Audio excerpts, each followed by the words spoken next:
Assalamualaikum warahmatullahi wabarakatuh. Perkenalkan, nama saya Vivi Anggraini, NIM 17230016, jurusan akuntansi.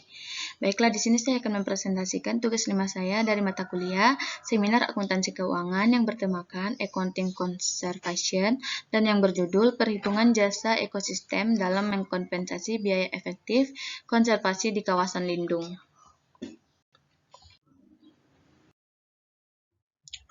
Baiklah, akan saya mulai.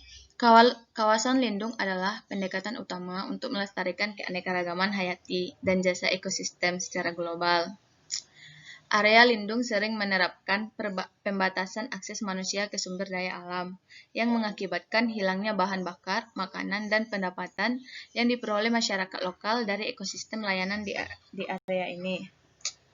Meski miliaran dolar telah diinvestasikan oleh pemerintah dan praktisi konservasi membuat dan memelihara kawasan lindung di seluruh dunia. Saat ini sebagian besar biaya konservasi ditanggung oleh masyarakat lokal.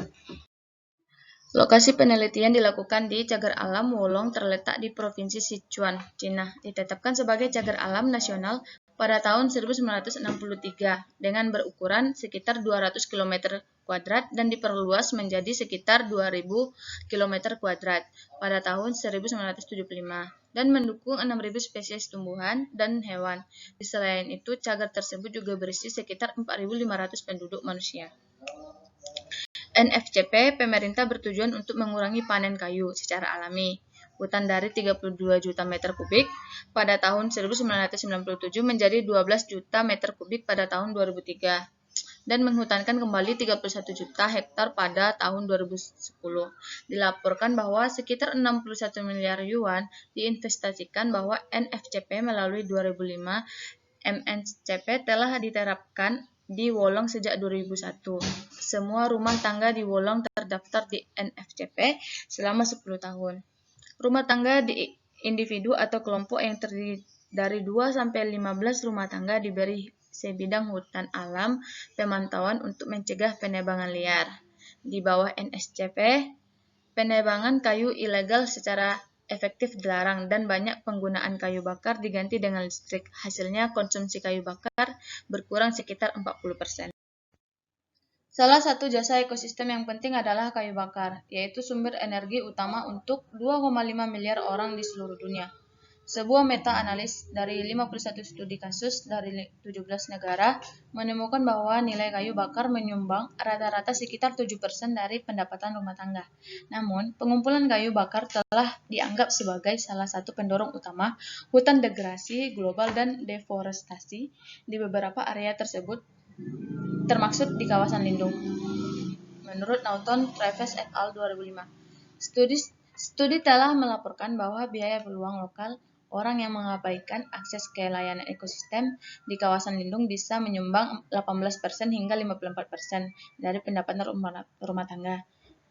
Dan bahkan tanpa penebangan, nilai ekonomi hasil hutan bukan kayu seperti kayu bakar, buah-buahan, dan obat-obatan dapat berkontribusi antara 14% dan 44% dari pendapatan rumah tangga.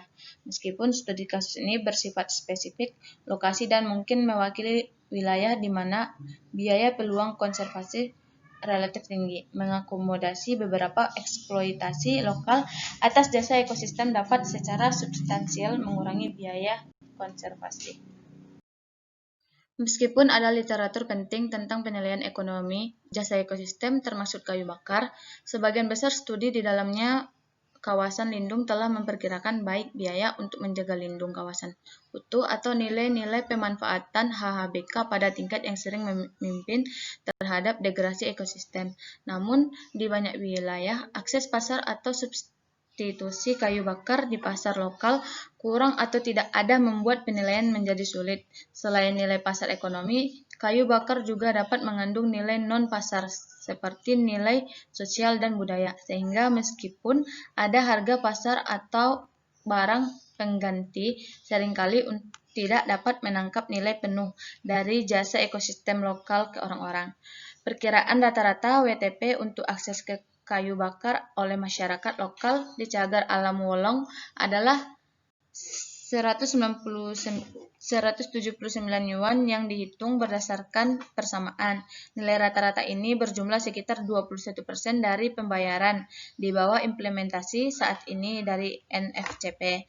Tambahan 100 yuan, pengurangan pembayaran NFCP mengurangi kemungkinan memilih kayu bakar sebesar 0,4 atau yaitu mengurangi peluang sebesar 40 poin persentase.